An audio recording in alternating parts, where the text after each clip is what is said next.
Hello दोस्तों, good evening. स्वागत है आपका आपके अपने YouTube channel create wealth with Atul में। मैं हूं आपका दोस्त अतुल गोयल। आज हम डिस्कस करेंगे रिन्यूएबल पावर से रिलेटेड एक कंपनी के बारे में, ऊर्जा ग्लोबल के बारे में। नाम आपने सुना होगा, काफ़ी टाइम से ये काफ़ी फोकस में है और काफ़ी डिस्कशंस इसके ऊपर हो रहे हैं, क्योंकि आने वाला टाइम जो है रिन्यूएबल पावर का ही है, सोलर एनर्जी का है। तो देखते हैं ये कंपनी की स्ट्रेंथ क्या है, क्या इसे हमें लेना चाहिए, फंडामेंटल इसे सपोर्ट करते हैं नहीं करते, टेक्निकल्स क्या कहते हैं, किस लेवल पे लेना चाहिए, कितना लेना चाहिए। मेन होता है कि इन्वेस्टमेंट में कितना लेना चाहिए, क्योंकि रिस्क रिवार्ड रेशो अच्छा होना चाहिए।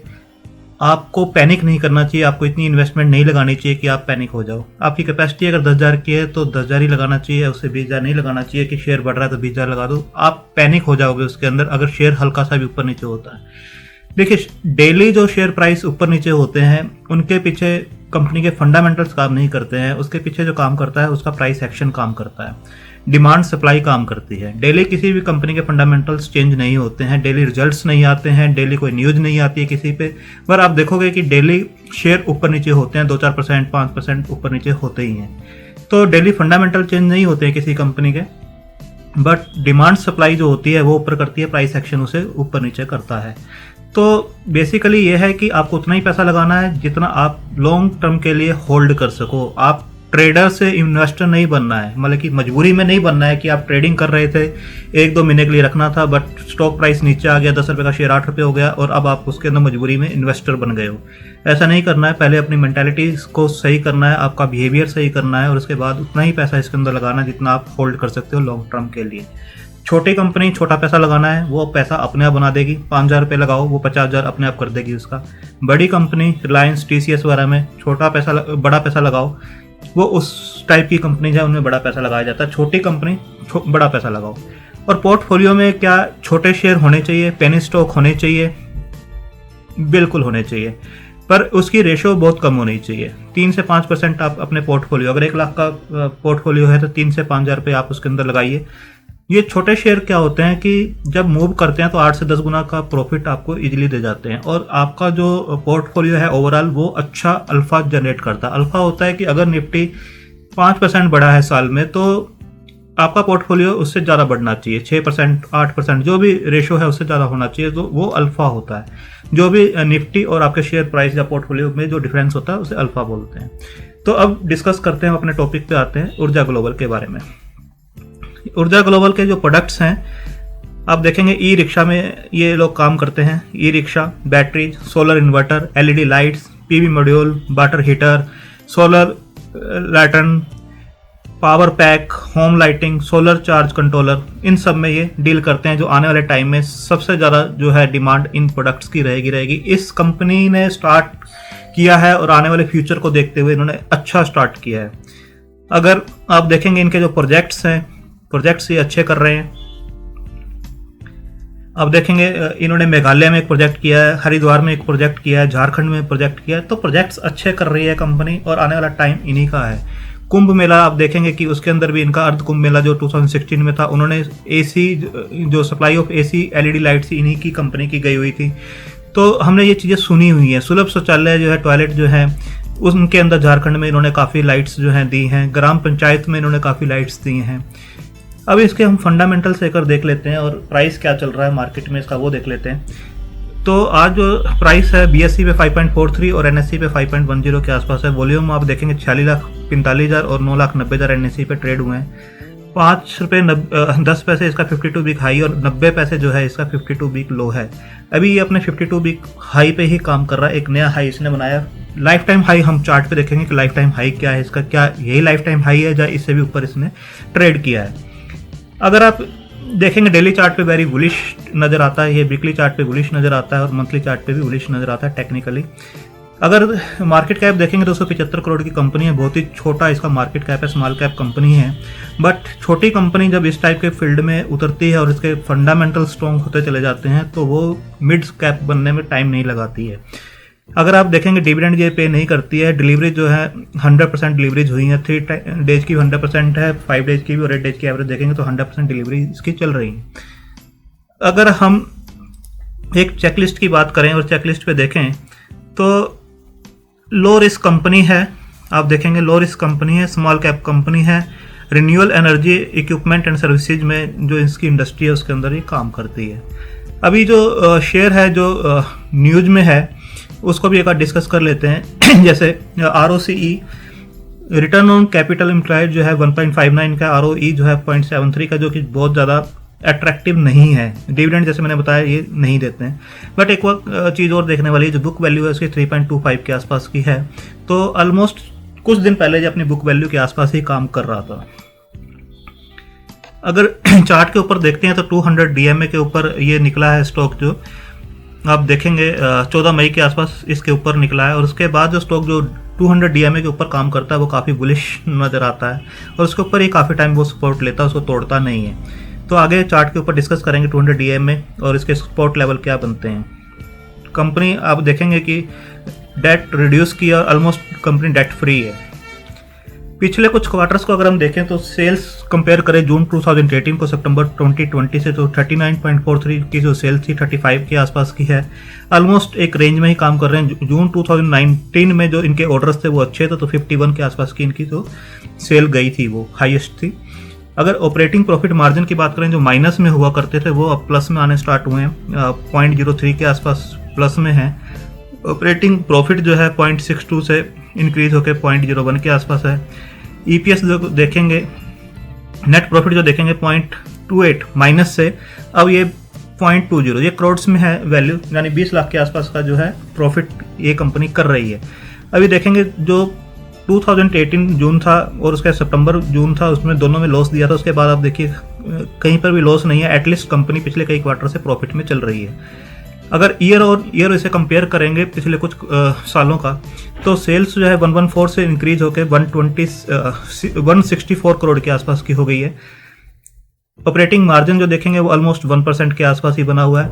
पहले जो था 0 के आसपास था। पहले हम जो देख रहे थे वीकली ऑपरेटिंग प्रॉफिट मार्जिन देख रहे थे, अब एनुअली देख रहे हैं। एनुअली क्या होता है, वीकली में क्वार्टरली में कुछ प्रॉफिट मार्जिन हम 5% होते हैं, कुछ 7, कुछ 9, कुछ 4, तो उसका एक एवरेज निकाला जाता है कितने एनुअली रिटर्न्स हमें प्रॉफिट मार्जिन सारा ये वो देख रहे हैं हम एनुअली। ऑपरेटिंग प्रॉफिट जो है 1 करोड़ के आसपास का चल रहा था पहले भी, और अब भी 1 करोड़ के आसपास ही ये काम कर रहे हैं। प्रॉफिट जो है नेट प्रॉफिट भी देखेंगे तो 1 करोड़ के आसपास का था, अभी भी 1 करोड़ के आसपास का ही इनका चल रहा है। बैलेंस शीट में अगर देखेंगे तो डेट कितनी है, डेट अभी 4 करोड़ के आसपास की इनकी डेट है, जो पहले 1 करोड़ हुआ करती थी, बीच में 10 करोड़ भी हो गई थी, उसको इन्होंने रिड्यूस किया है 8 करोड़, 7 करोड़, 6 करोड़, एंड देन अभी सितंबर क्वार्टर में देखेंगे 6 करोड़ से इन्होंने रिड्यूस करके उसे 2 करोड़ और कम कर दिया, 4 करोड़। अगर किसी भी कंपनी की डेट रिड्यूस होती है तो आप ये समझ जाइए कि एक तो कंपनी की इंटेंशंस क्लियर हैं कि उसे आगे ग्रो करना है।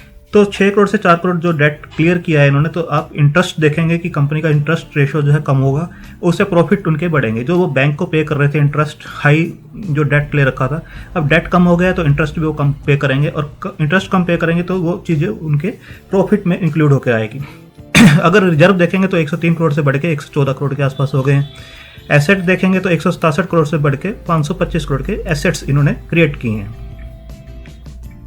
अगर शेयर होल्डिंग पैटर्न को देखते हैं तो प्रमोटर्स के पास 33.52 जो होल्डिंग थी ऑलमोस्ट उसके आसपास ही है, 31.55 है।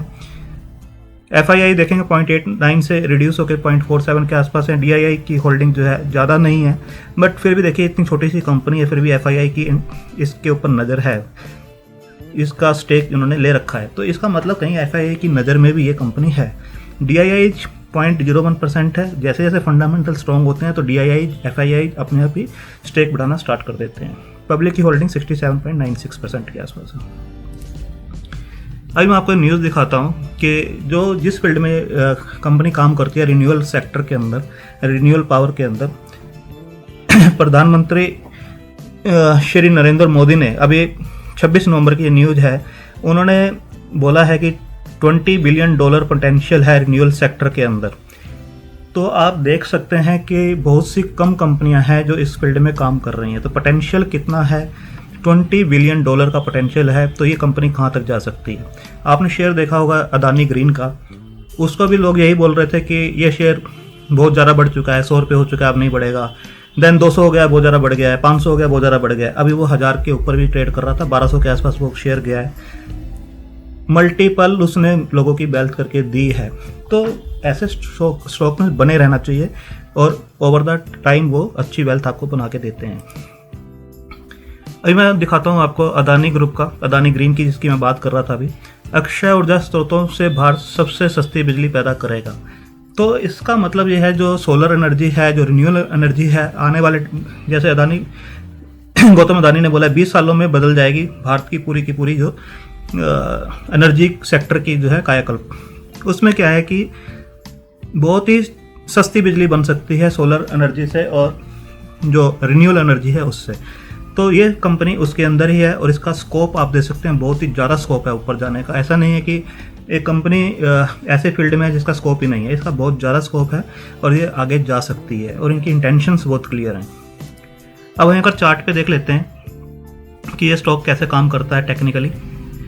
आप देखेंगे कि इस स्टॉक का जो मैं बता रहा था आपको, जो लाइफ टाइम हाई है वो ऑलमोस्ट 10.4 के आसपास है, जो 2018 में बनाया था। उसके बाद सेबी का जो डिसीजन आया था मिड कैप और स्मॉल कैप कंपनियों के लिए, तो म्यूचुअल फंड ने काफ़ी अपनी रीशफलिंग की थी पोर्टफोलियोज की, तो उसके अंदर ये स्टॉक भी काफ़ी हिट हुआ था और काफ़ी ये डाउन आया था 1.6 के आसपास 10.4 से। तो अभी जो स्टॉक ट्रेड कर रहा है 5 रुपये के आसपास कर रहा है और लाइफ टाइम हाई से अभी आधा है, 10.4 से अभी भी आधा है, तो ऊपर जाने के चांस अच्छे हैं इसके। अब देखते हैं इसमें डाउन साइड क्या बनती है। ऊपर का तो मैंने बताया कि डबल हो सकता है ये स्टॉक। अब डाउन साइड क्या बनती है इसकी, अगर स्टॉक को लिया जाए तो लेना चाहिए, नहीं लेना चाहिए, बिल्कुल लेना चाहिए, बट लॉन्ग रन के लिए लेना चाहिए। ऐसा नहीं कि आपको ट्रेडिंग पर्पज से 5-10% कमाया और निकल गए। आप लीजिए, होल्ड कीजिए, रखिए और ऐसा पैसा लगाइए जिसे आपने कई साल तक आप नहीं देखें, और छोटा पैसा लगाइए, ये मल्टीपल तो अपने आप ही पैसा कर लेगा। तो इसका जो डाउन साइड बनता है, अभी आप देखें 2020 में भी ये जो है स्टॉक 2 रुपये 5 पैसे के आसपास था, वहाँ से ये और भी डाउन चला गया था 1 रुपये 55 पैसे के आसपास। अगर यहाँ पर आपने पैसा लगाया होता तो आपका पैसा 3 गुना तो यहीं से हो जाता। बट अभी देखिए यहाँ पर आके ये स्टॉक प्रेशर फील करता है, एक रेजिस्टेंस है इसका 3.5 रुपये के आसपास। यहाँ पर देखिए 2019 में 3.5 रुपये गया था एक लो बनाने के बाद, अगेन यहाँ पर ये 3.5 रुपये 4 रुपये के आसपास आया, अगेन ये यहीं पर पहुंच गया दोबारा 3.5 अभी 5 रुपये के आसपास। तो ये जो लेवल है ये एक स्ट्रॉन्ग इसका रेजिस्टेंस जोन था, यहाँ से ये पुश करता था नीचे की तरफ और शेयर नीचे चला जाता था। अब इसने इस बार इस लेवल को क्रॉस किया, आप इसे देखिए, इस लेवल को इसने 4.5 रुपये को अच्छे वॉल्यूम्स के साथ इस बार क्रॉस कर दिया है। तो अगर ये इसके ऊपर बना रहता है, अगर इस लेवल के ऊपर बना रहता है तो आपका जो स्टॉप लॉस रहेगा वो 4.5 रुपये का स्टॉप लॉस रहेगा। अभी ये सर्किट्स में चल रहा है और हमें ये उम्मीद है कि ये 10 के लेवल को टच करेगा आने वाले टाइम में, और स्टॉप लॉस आपका जो रहेगा 4.5 रुपये 5 रुपये के आसपास का आपका स्टॉप लॉस रहेगा। अगर ये उसे ब्रेक करता है तो आपका जो स्टॉप लॉस बनेगा वो बनेगा 3 रुपये के आसपास। तो स्ट्रॉन्ग स्पॉट जो बनता है, क्योंकि इस पहले जो इसका रेजिस्टेंस जोन बना हुआ था 4.5 रुपये, अब इसने अच्छे वॉल्यूम से इसे ब्रेक कर दिया है, तो अब ये इसका स्ट्रॉन्ग स्पॉट जोन बनेगा 4.5 रुपये, और ये अभी सर्किट्स में चलेगा तो ये ऊपर जाएगा और हो सकता है कुछ करेक्शन आए तो नीचे आए। आपको इस लेवल पे भी लेना चाहिए। अगर कुछ करेक्शन ये दिखाता है और नीचे आता है तो धीरे धीरे से अक्यूमुलेट करके अपने पोर्टफोलियो में रखना चाहिए। छोटा पैसा लगाना चाहिए, छोटा शेयर है, पैसा मल्टीपल ये अपने आप करेगा। डेट रिड्यूस हो रही है, स्कोप मैंने आपको दिखाया, प्रधानमंत्री मोदी जी ने बताया बहुत ही इसके अंदर स्कोप है इस सेक्टर के अंदर। अदानी गौतम भी इसमें है। आपने देखा अदानी ग्रीन का स्टॉक कहाँ से कहाँ तक पहुँच गया, कितने मल्टीपल हो गए। ये अभी बिल्कुल अपने डाउन पे काम कर रहा है। तो अभी जो स्टॉक का प्राइस है वो ऑलमोस्ट 5 रुपये के आसपास ये काम कर रहा है। तो 5 रुपये से ये 10 रुपये जाने में बहुत ज़्यादा टाइम नहीं लगाता है। आप देखिए यहाँ पर जब ये स्टॉक स्टार्ट होता है तो विद इन 1 मंथ ही ये पूरा 1 रुपये से 5 रुपये, आप देखेंगे 31 मार्च को ये ऑलमोस्ट 1 रुपये के आसपास था और जून जुलाई में ये 4-4.25 रुपये को टच कर गया था। तो जब ये शेयर चलता है तो सर्किट टू सर्किट चलता है और 4-5 गुना वैल्यू आपकी करके देता है। तो अभी एक ब्रेक थ्रू हुआ है, बहुत अच्छा ब्रेक थ्रू हुआ है 4.5 रुपये के ऊपर। अगर ये इसे मेंटेन कर लेता है तो डबल के टारगेट्स आप लेके चल सकते हैं और बहुत ही छोटा स्टॉप लॉस है 4.5 रुपये के आसपास इसे रखिए।